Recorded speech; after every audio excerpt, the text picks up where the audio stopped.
You are an embarrassment to him. You gonna cry? What? It's Tobey Maguire? That makes no oh my god, audiences are gonna hate this. Oh my god! Hey guys, thanks so much for clicking on this video. My name is Chris. Black Widow has finally released in theaters and on Disney Plus if you're willing to pay that extra $30 charge. And what I'm going to be doing here for you guys is going into my full spoiler review for Black Widow. I'll be diving into Easter eggs, the ending of the movie, the post-credit / end credit scene, of course that Taskmaster reveal and how we feel about it. Basically everything involved with the Black Widow movie. So if you have not seen the film, I suggest you go check it out, then you come back to this video. If you have seen it, then I need you in the comment section giving me your opinion, your spoiler review on what you thought of this movie. Did you like the Taskmaster reveal? What do you think of the end credit and post-credit scene? Where does this Black Widow movie rank for you in the long list of Marvel movies? I know there's going to be a lot of angry people in the comment section and a lot of people who disagree with me, but don't let that hurt my like button, man. Smash it! You gotta celebrate the fact it's the first Marvel movie in 2 years. We gotta be happy about something. Alright, so diving into some of my thoughts with Black Widow, let's start off with how the movie opens up. I thought the opening scene was actually really well done and gave us some insight to the way Natasha grew up, where we see her as a child with what we think is her family, only to find out it's her fake spy family. Kinda crazy that Natasha grew up with a super soldier dad with David Harbour as Red Guardian, and that's something she just never mentioned to Captain America, another super soldier, but it does explain the daddy issues and maybe always making googly eyes at Captain. You see a little bit of your father in him? But the part that really hit it for me in that opening scene is about to take her little sister away, Yelena, who you can obviously tell is still innocent, is still full of joy, and Natasha's character already knows what they're about to take her away to, the Red Room, strip her of all her identity, force her to become this spy. I thought it was real powerful stuff the way she protected her sister and didn't want anyone to touch her, and just show you how horrible this program is, which kind of makes sense later on why Dreykov, the main bad guy of this movie, has to create a mind control serum to be able to control the widows to do everything he wants. That's the red liquid that we were seeing all throughout the trailers. People were speculating that it was Pym particles and time travel be involved, and that's how they bring Black Widow back. Nope.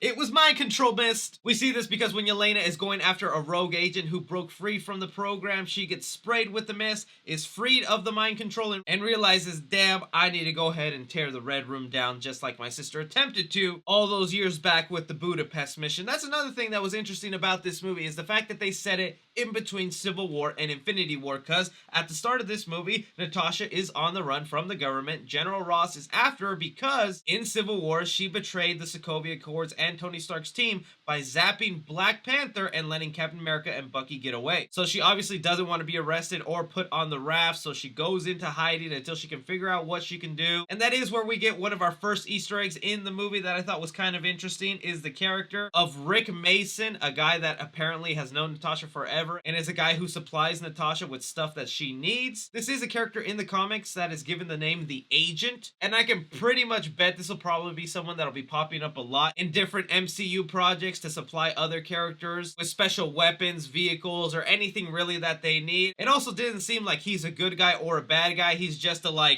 whoever pays me more, I'll supply you with what you need. But one of the things he does deliver to Natasha is a package from Yelena, the red liquid to be exact, and a note letting her know that Dreykov is still out there. That's when Natasha realizes she did not kill Dreykov back in that Budapest mission like she thought, and wants to go back and finish the job 100%, teaming up with Yelena and even some of her family members of the past. And look, with Yelena's character, I thought they did a really good job, okay? She has a great personality, very funny. I like the way that she was making fun of Black Widow for doing her poses, but it's also because she doesn't have that superhero wannabe side of her that makes her interesting. She just wants to get the job done and kick butts everywhere. Red Guardian I thought was also a really cool character of David Harbour, and I would love to see him pop up in a Disney Plus series or maybe a movie that they're possibly setting up in the end credit scene. We'll touch upon that. But there are some interesting things that get said with Red Guardian that are some fun Easter eggs in the Marvel Universe. For one, Yelena at one point calls him the Crimson Dynamo, mistaking his name from Red Guardian. Now that's actually pretty funny because we all assume David Harbour is the Russian Captain America. Even all throughout the movie, he feels a lot of envy towards Steve Rogers' Captain America, and he's like, I could have had that fame. I could have been a winner like him. People could have loved me, but instead they tossed me in jail. Kind of even paralleling Isaiah Bradley's story, where once his government had no use for him and they started making their own calls with the super soldier powers, they put them in jail. I thought that was an interesting parallel to throw in there. But back to that Crimson Dynamo thing, that's a real villain in the comics that is considered to be the Russian Iron Man. So it's funny that they called him Crimson Dynamo, mistaking him for the Russian Iron Man when he's really Red Guardian, the Russian Captain America. But speaking of other Captain America connections in here, at one point in the movie, Red Guardian swears up and down that he's had a face-to-face battle with Captain America. He brags about it to his cellmates in jail. Now, when that first happened, I thought that was an obvious lie, him just telling a fib to sound cool in jail. But later on, he nags Natasha about it.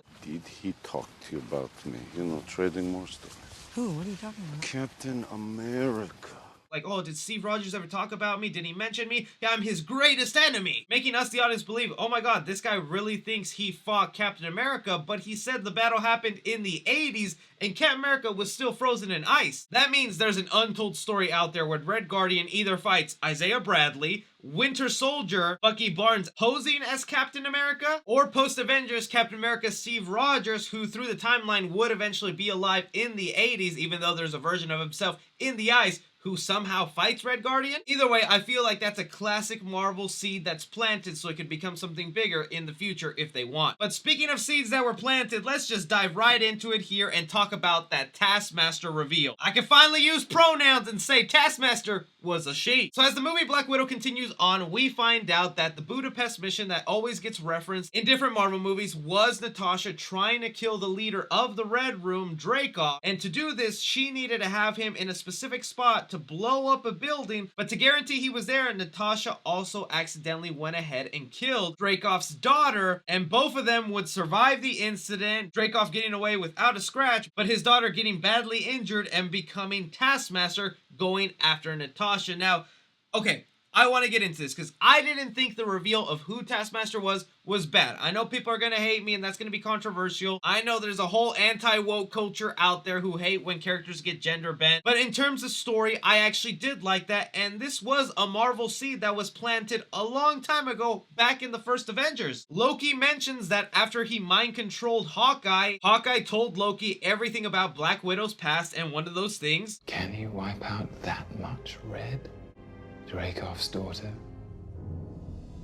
So this is something that definitely fits in the MCU and I guess was always meant to happen somehow. So that's why I didn't mind it, because I do feel it fits with Natasha's story and it also goes with her guilt of, man, I created Taskmaster, I made this monster. But on the other side of that, the way they used Taskmaster, I was not the biggest fan of. I wanted to see a lot more fight scenes between them because I thought the fight scenes in Black Widow were the best parts of the movie, okay? The hand-to-hand combat is done really well. And when I was really looking forward to the whole Red Guardian and Taskmaster fight, they keep cutting away from it and you don't even get to see that full fight. Same thing with Black Widow versus Taskmaster. There's barely a good fight there. But what I thought was even more insulting is they did not clarify at all how the Taskmaster powers work, okay? A lot of us were fearful that because there was a camera and some like technology in her glasses that was the thing giving her the Taskmaster powers, which I don't think it is. I believe at one point in the movie they even go ahead and say that she has the photographic memory and can replicate any movements, but they don't explain where that power came from. Was she born with it? Like, did she always have it as a child? Or was it a result of the bombing that Natasha did on her as a child that maybe somehow messed up her brain where maybe she can't talk or properly communicate, but it did leave her with this permanent muscle memory that she can replicate things? That's what I would love to believe because I think that's such a cool power, but